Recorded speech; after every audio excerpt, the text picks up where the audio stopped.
출애굽기 10장 1절에서 11절 말씀입니다. 이번 주 토라 포션인 보의 첫 번째 파르샤입니다. 제가 한 절, 여러분들께서 한 절 그렇게 교독하시겠습니다. 여호와께서 모세에게 이르시되 바로에게로 들어가라. 내가 그의 마음과 그의 신하들의 마음을 완강하게 함은 나의 표징을 그들 중에 보이기 위함이며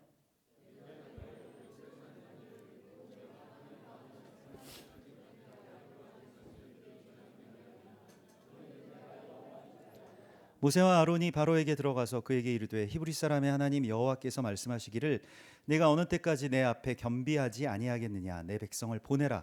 그들이 나를 섬길 것이라.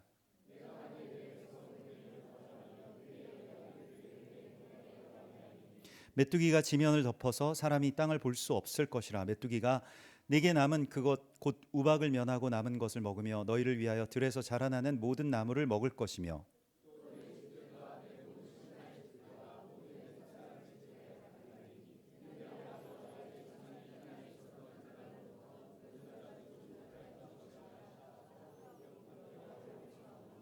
바로의 신하들이 그에게 말하되 어느 때까지 이 사람이 우리의 함정이 되리이까. 그 사람들을 보내어 그들의 하나님 여호와를 섬기게 하소서. 왕은 아직도 애굽이 망한 줄을 알지 못하시나이까 하고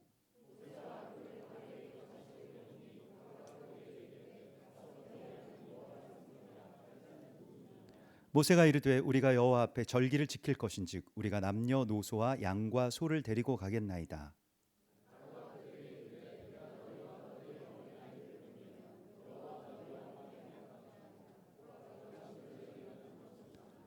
그렇게 하지 말고 너희 장정만 가서 여호와를 섬기라. 이것이 너희가 구하는 바니라. 이에 그들이 바로 앞에서 쫓겨나니라. 아멘. 이번 주의 토라 포션의 제목은 네가 들어가서 너는 들어가라 라고 하는 보라고 하는 제목의 말씀입니다.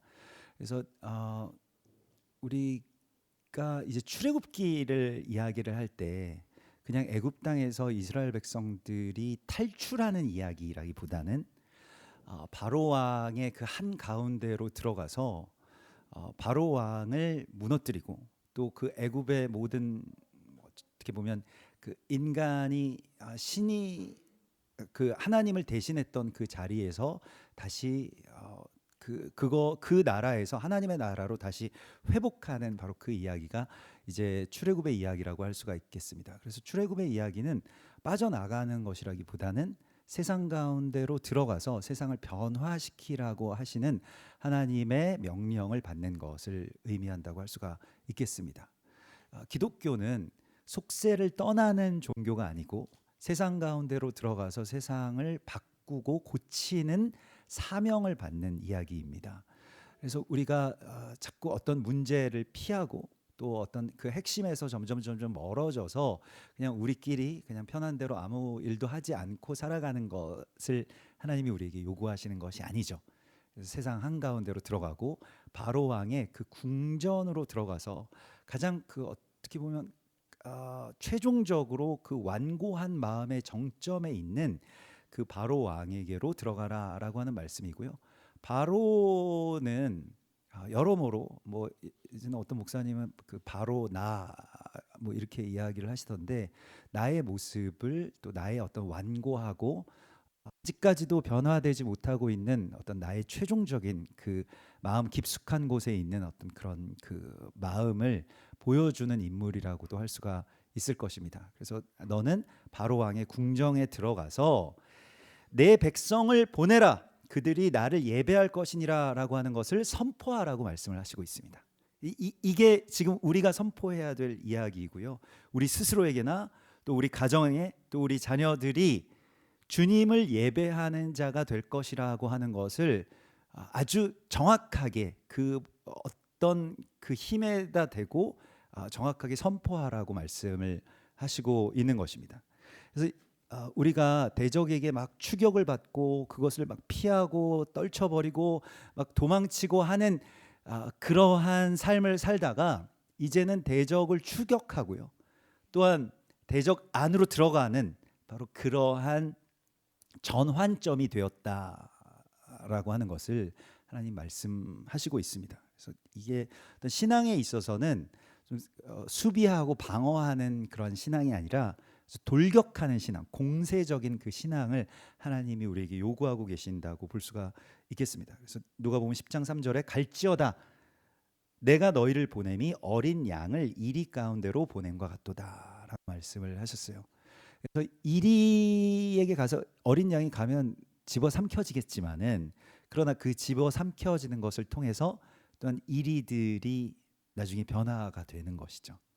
그렇게 우리가 이 세상에게 세상의 방식대로 싸우는 것은 아니지만은 그러나 그것에게 가서 내가 기꺼이 나 자신을 그들에게 어떻게 보면 양식으로 내어주는 그 일들 통해서 또 하나님께서는 그것을 이제 하나님의 일들을 이루실 것이라고 하는 하나님의 전략을 우리에게 말씀하시고 있습니다. 그래서 모세와 아론에게 너는 그 바로왕의 궁정의 한 가운데로 가서 내 백성을 보내라 그들이 나를 예배할 것이니라 라고 하는 것을 정확하게 선포하라고 말씀을 하시고요.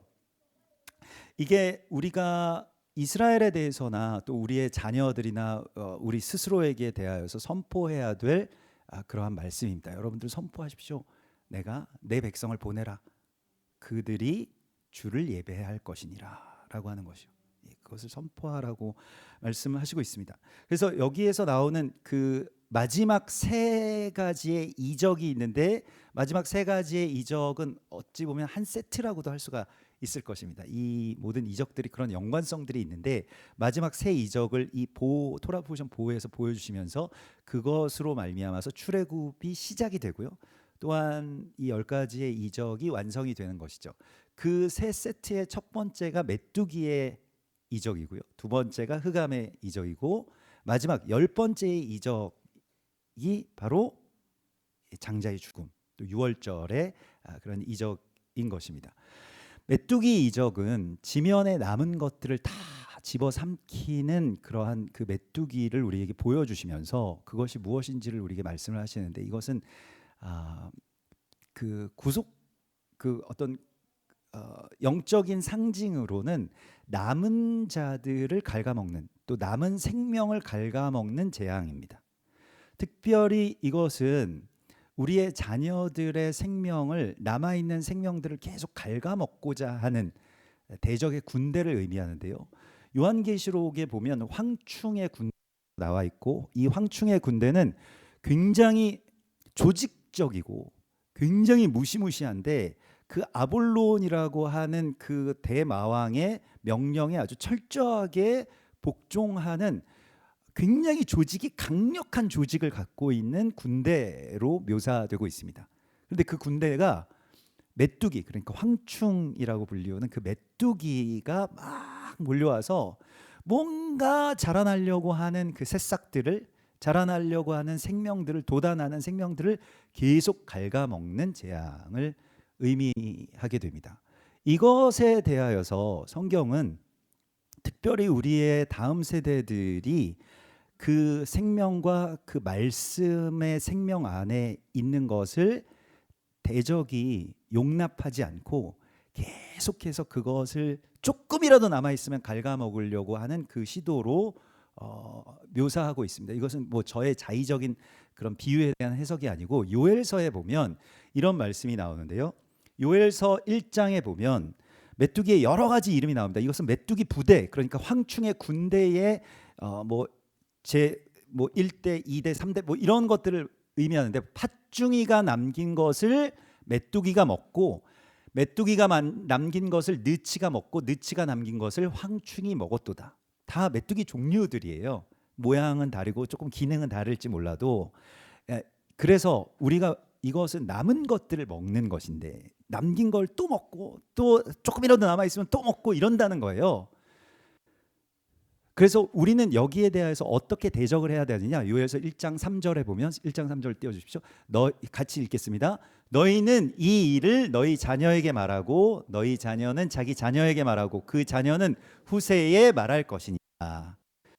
메뚜기의 그 군대, 황충의 군대를 대적하는, 요한계시록에 나온 그 황충의 군대를 대적하는 방법을, 그런 전략을 하나님이 우리에게 알려주신 것입니다. 너희의 자녀의 귀에, 굉장히 아날로그적인 것인데 말하라 라는 거예요. 이게 쉐마 이스라엘이죠. 자녀의 귀에 말씀을 들려주라. 그런데 자녀들이 이제 시간이 없어요. 말씀을 들을 시간이 없습니다. 그리고 잘 들으려고 하지 않습니다. 그래서 말씀을 귀에 들려주고 싶은데 귀에 뭘 막 꽂고 있어요. 그리고 말씀을 들려주려고 하면 막 짜증을 냅니다. 지금 그거 들을 시간이 어딨냐고. 예. 생명을 계속해서 대적에 갉아먹는데 그걸 자녀들은 잘 알지 못합니다. 내 생명이 갉아먹히고 있는 것인지조차도 잘 알지 못해요.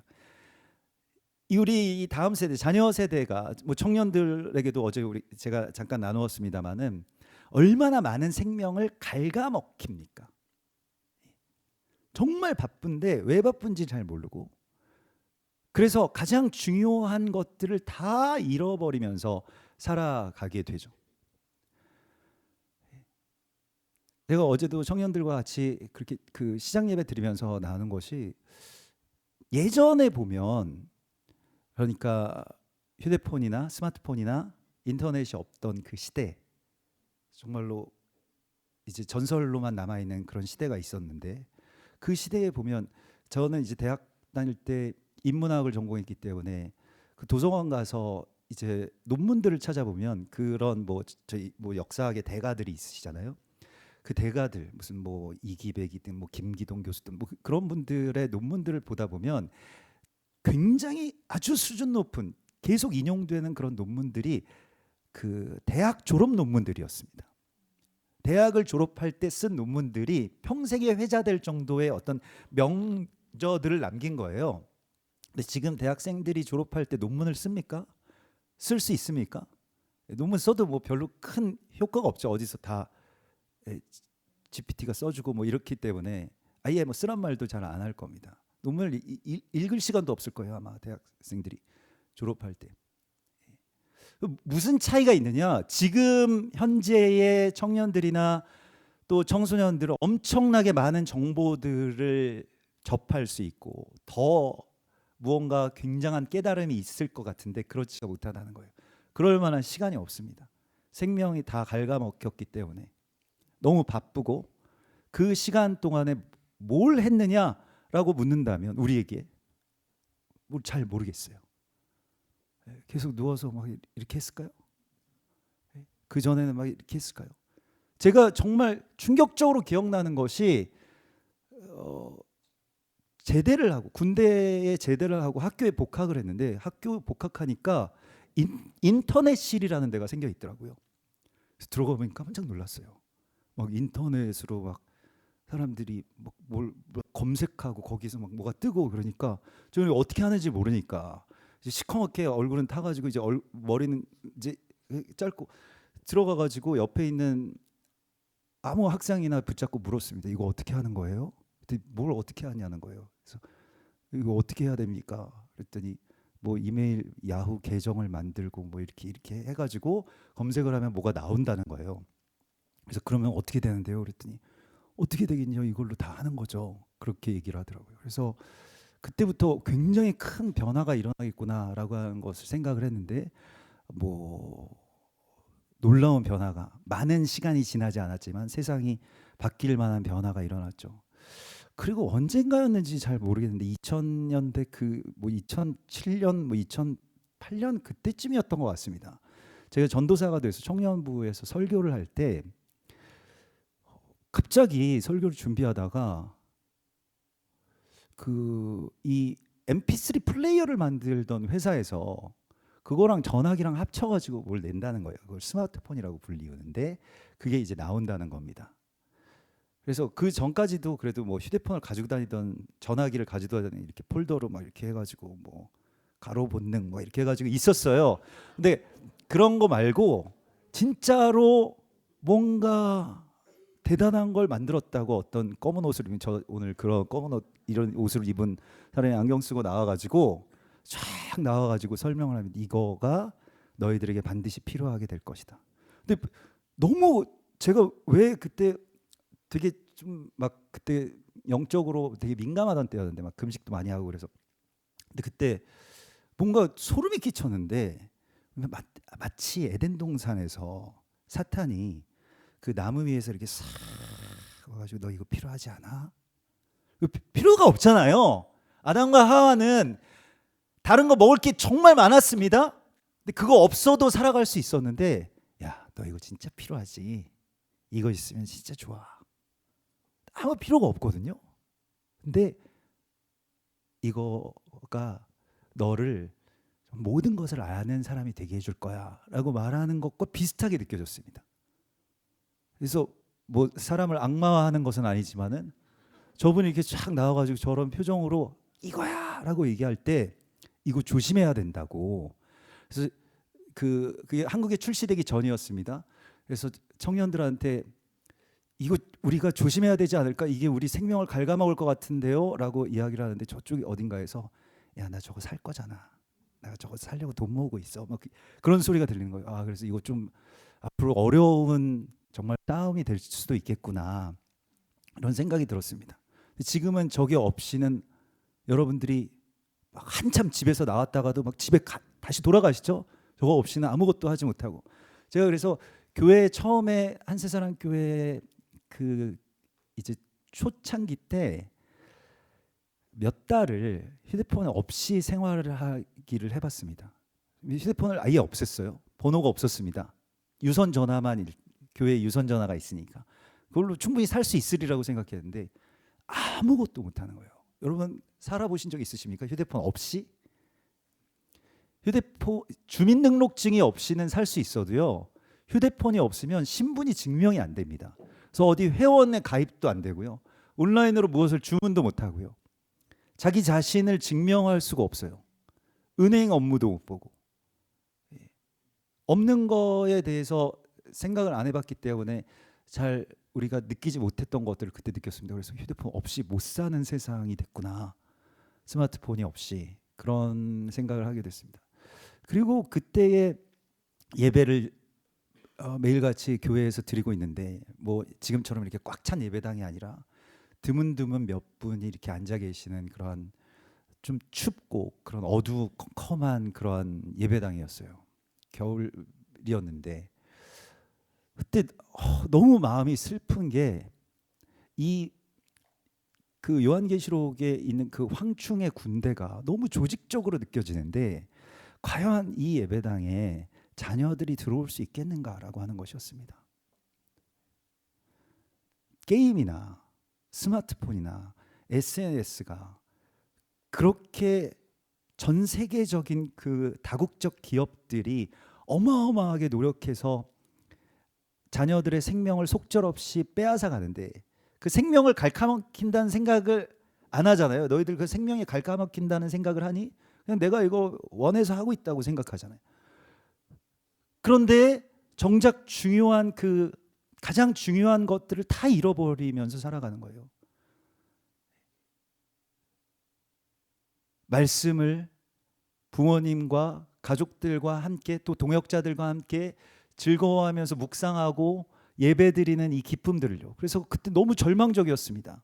아이들의 미래가 그때 뭐 이렇게 큰 청년들은 별로 없었고 좀 작은 아이 막 기어다니는 애기들이랑 뭐 그런 애들이 많을 때였는데 얘네들의 미래가 막 보이는 것 같았어요. 기도하는데 어디 컴컴한 PC방에 들어가가지고 아이들이랑 맨날 뭐 욕하면서 게임하다가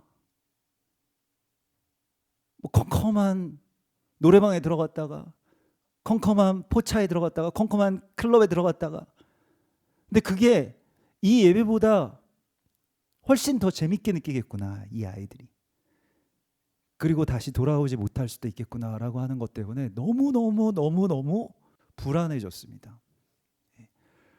그냥 그런 표정들이 다 보였어요. 이 아이들이 조금만 몇 년만 지나면 그렇게 될 것 같은 것이 보였습니다. 그것은 뭐 환상도 아니고 예언도 아니고 그냥 정해진 길처럼 보였습니다. 이거 어떻게 해야 되는지 하나님께 계속 기도하고 물었습니다. 하나님, 이 자녀들이 별거 없는 이 예배에 즐거워하면서 같이 있을 수 있을까요? 라고 하는 것에 대해서요. 메뚜기의 재앙에 대해서 우리가 살펴보면 오늘 출애굽기 10장 10절의 말씀에서 바로가 그들에게 이렇게 이야기를 합니다. 이것에 대해서 거절하면서 바로가 그들에게 이르되 내가 너희와 너희의 어린 아이들을 보내면 여호와가 너희와 함께함과 같으니라. 그러니까 너희는 어린 아이들은 두고 어른들만 가서 예배를 하라는 거예요. 바로 왕의 회유가 여기에 있었습니다. 그런데 여기서 보라, 그것이 너희에게는 나쁜 것이니라 라고 말씀을 하고 있어요. 이게 직역을 해보면요, 키 네겟 파나캠 이렇게 되는데, 여기서 저걸 직역하면요, 저기에 이제 라라고 하는 게, 앞에 키 다음에 라라고 하는 게, 히브리 랍비들은 나중에 라라고 하는 것을 나쁜 것이라고 지칭을 하는 대명사로 만들었습니다. 라가. 근데 라는 원래 태양신의 이름이거든요. 근데 지금 이거는 바로 왕의 대사잖아요. 바로 왕이 라를 나쁜 것이라고 말을 하진 않았겠죠. 근데 그러면 그냥 태양신 라의 이름이라고 생각을 하고 바로 왕의 이 대사를 다시 직역을 해보면요, 보라, 이것은 태양신 라에게 너의 얼굴을 들어 올리는 반역이다, 이렇게 이야기를 하고 있어요. 왜냐하면 아이들과 같이 가면, 여기서도 10장 10절에 보면 너희의 어린 아이들을 보내고 너희가 같이 가면 여호와가 너희와 함께 한다고 되어 있어요. 그건 너희에게 나쁜 것이니라라고 하는 말이 안 되잖아요. 이건 이스라엘 백성들이 정말 원했던 일이잖아요. 그런데 하나님이 함께 하시기 때문에 이거는 태양신 라에게 반역하는 것이 된다. 그래서 아이들은 두고 가라 라고 하는 것이었습니다. 그래서 다시 우리가 출애굽의 그 핵심, 마지막 그 완성은 결국 무엇이냐면, 자녀들의 마음이 아비들에게로 돌이켜지고요, 아비들의 마음이 자녀들에게로 돌이켜지는 것입니다.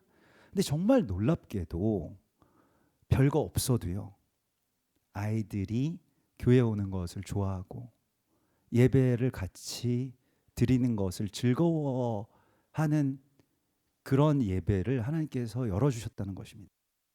무엇 때문일까요? 너희들은 왜 여기에 앉아있니?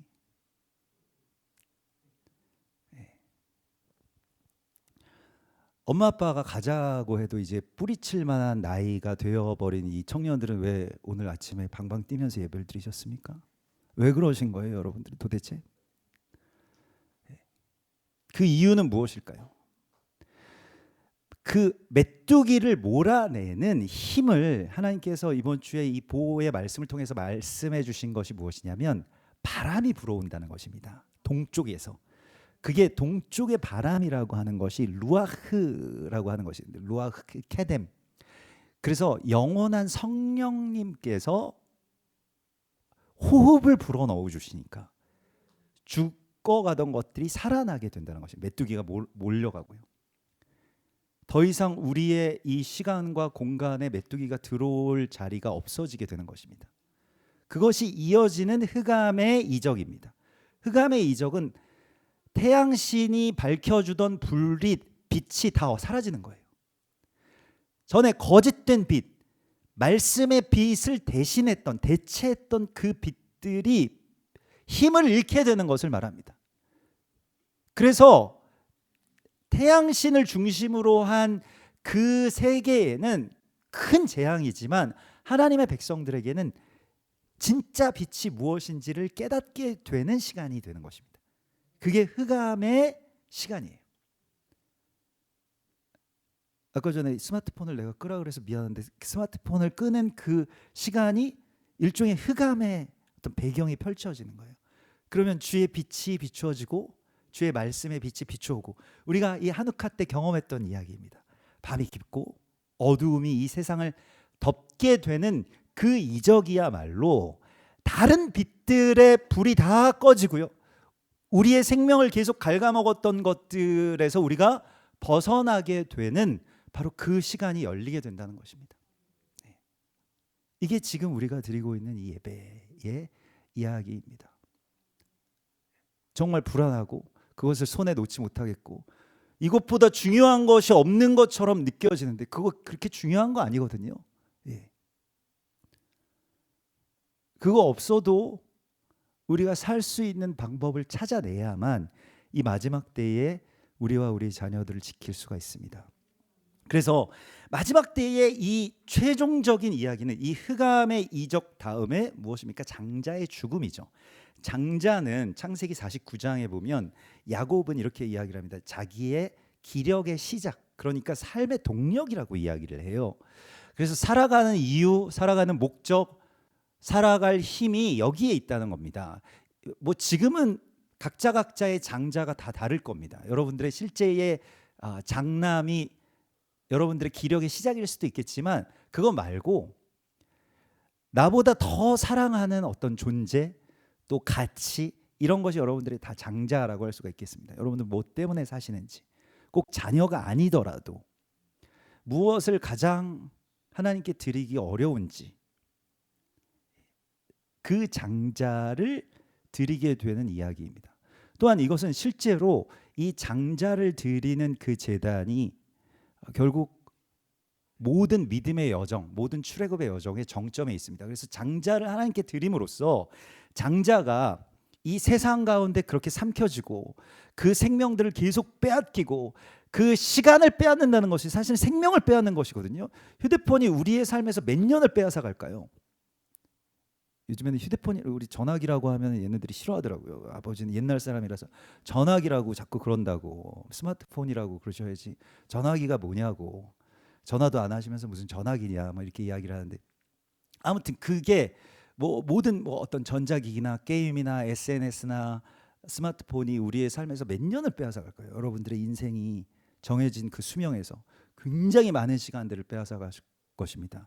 또 그 가장 소중한 것들을 대체하는 그 시간들을 계속해서 우리 가운데 집어넣으면서 생명을 빼앗아 가죠. 그런데 그걸 다시 회복하는 이야기가 대적의 그 핵심으로 들어가는 이야기입니다. 아이들에게서 아이들이 스마트폰이나 그러한 전자기기에서 빠져나오는 게 출애굽만큼 어렵죠.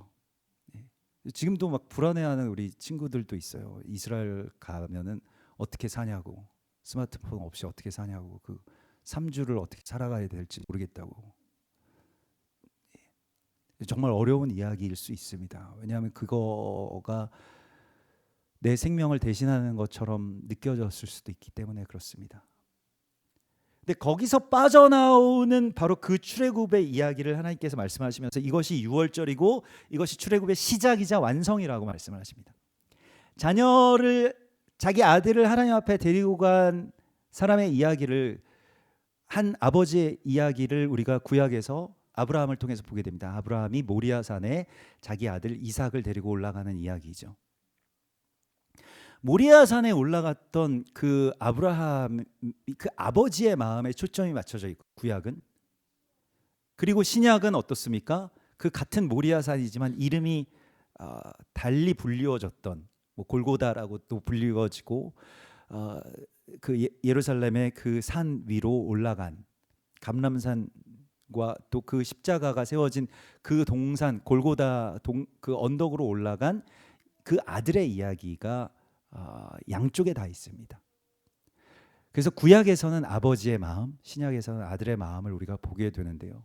아버지가 자녀를 내어주는 것만큼 또 어려운 이야기가 또 자녀가 아버지에게 순종하는 이야기였다는 것이죠.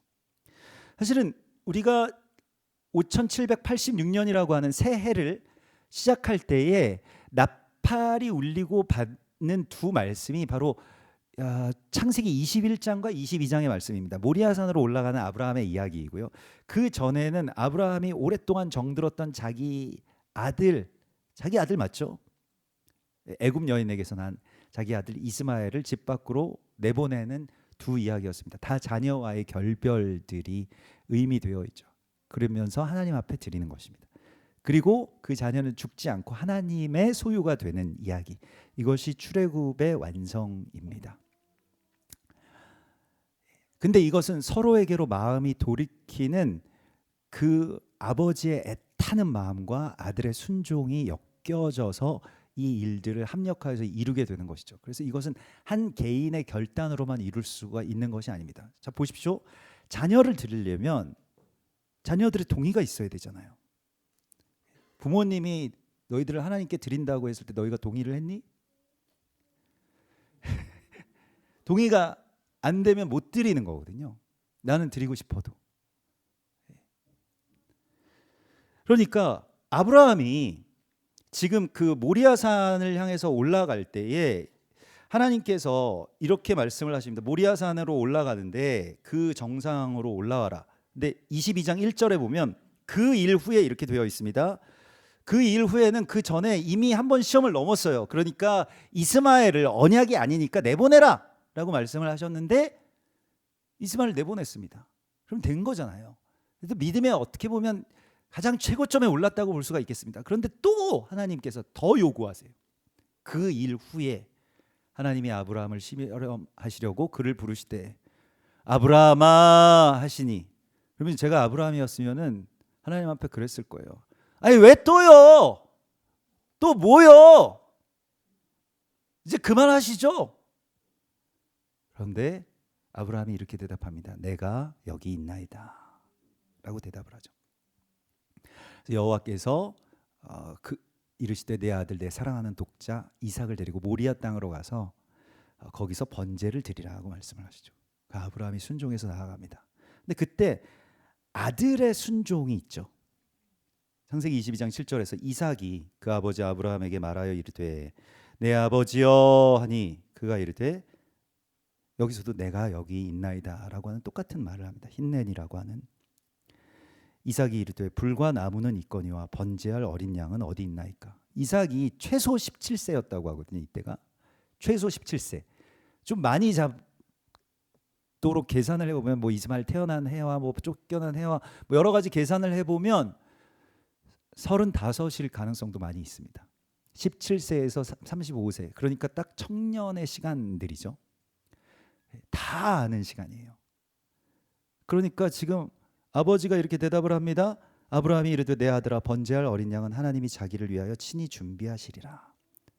그러면 진짜 어리숙한 어린 아이였으면 아 그런가요? 라고 대답을 했을 텐데 이삭이 아무 말도 하지 않습니다.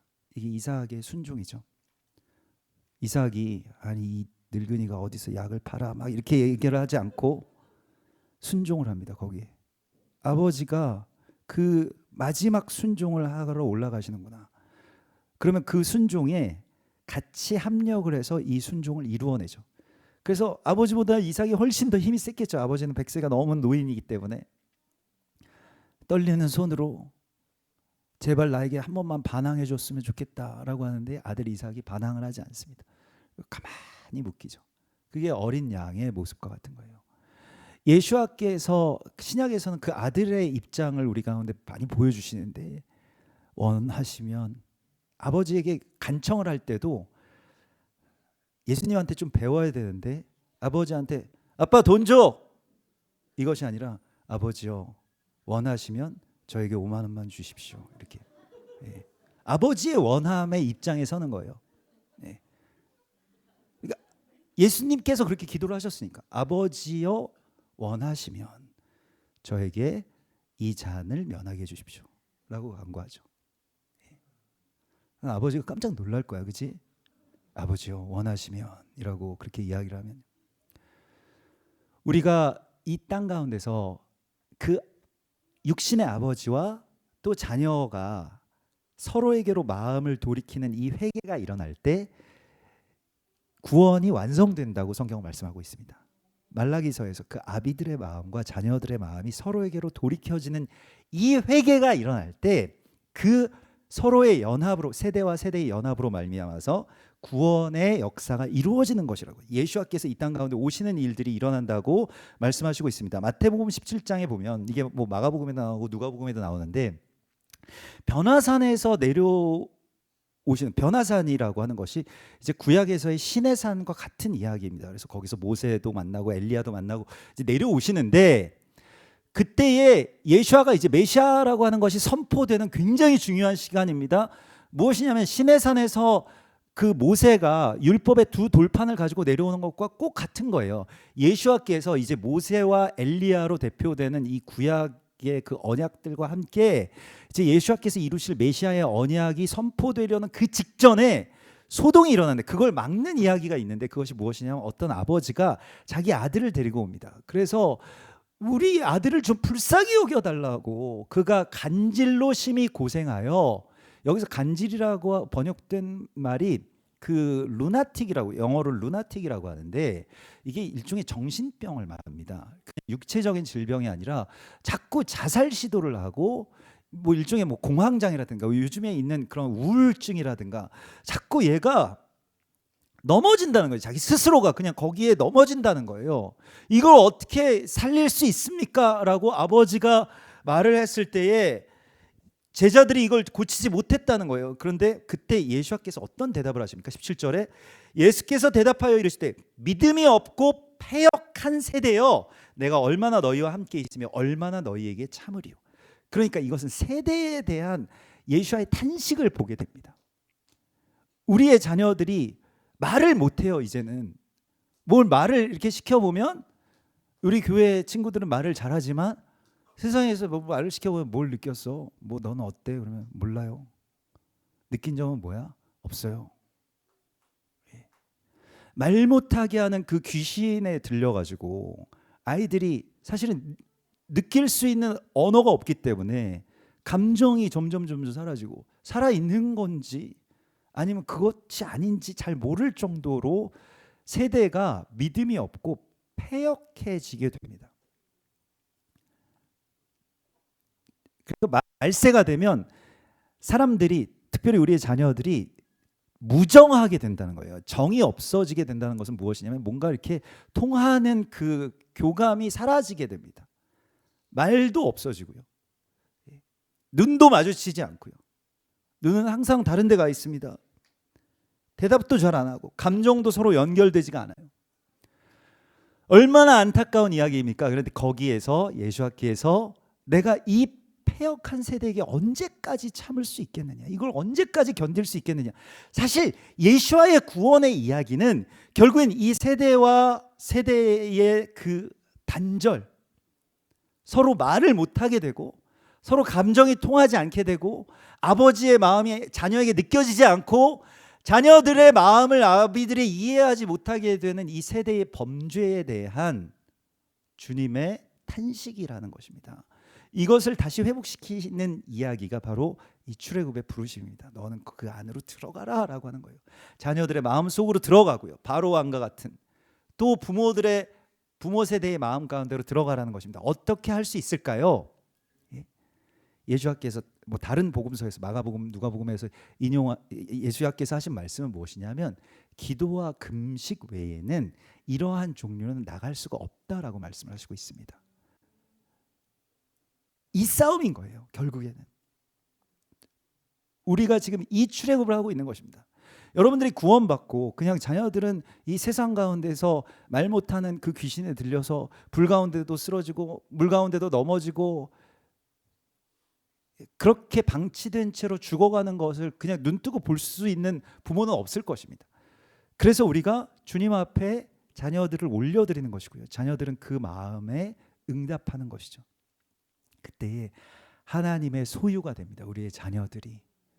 그리고 주 안에서 정말로 기뻐하게 되고요, 세상이 주는 또 그러한 기기들이 주는 그 메뚜기의 재앙과 같이 인터넷이 남긴 것을 스마트폰이 먹고, 스마트폰이 남긴 것을 챗GPT가 먹고, 챗GPT가 남긴 것을 뭐 제미나이가 먹고, 뭐 이런 식으로 계속 남은 것들을 계속 갉아먹고 너덜너덜해진 그 젊음, 청춘 다 빼앗아 갔잖아요. 여러분들의 시간들을 누가 빼앗아 갔습니까? 그 생명들을, 그 가장 귀한 가족들과 한 상에 둘러앉아서 별거 없지만 빵 떼어서 먹고 포도주 마시면서 말씀과 은혜를 이야기하는 바로 그 식탁을 빼앗아 갔잖아요. 대적이 다 고립되게 하고 방으로 들어가 버리고, 계속해서 그 모든 소통과 교감과 사랑 대신에 무정함과 차가움과 우울함과 다른 빛들을 계속해서 공급하고 있잖아요. 거기서 그렇게 죽어갈 겁니까? 그 죽어가는 아이들을 그냥 내버려 둘 겁니까? 예수야의 이 탄식 소리를 들어보십시오. 내가 언제까지 이걸 견딜 수가 있겠는가? 여러분들은 어떻게 이때까지 견디셨습니까? 어떻게 그 아이들이 빼앗기는 것을 그냥 방치할 수 있냐고요? 어떤 부모가 방치할 수 있을까요? 그래서 우리가 어떻게든 몸부림치면서 그 자녀들을 위해서 기도하고 또 찾아온 것입니다. 근데 그 마음을 아이들도 아는 거예요. 그래서 여기 앉아 있어 주는 겁니다. 같이 예배 드리는 겁니다. 그리고 같이 그 기쁨을 우리가 함께 누리고 있는 것입니다. 얼마나 감사하고 또 귀한 하나님의 은혜인지 모르겠습니다. 성령이 역사해 주시지 않았다면 뭐가 있습니까? 우리 교회에 무슨 시스템이 있습니까? 뭐가 있습니까? 근데 하나님께서 우리에게 그것보다 더 재밌는 게 있어. 더 즐거운 게 있어.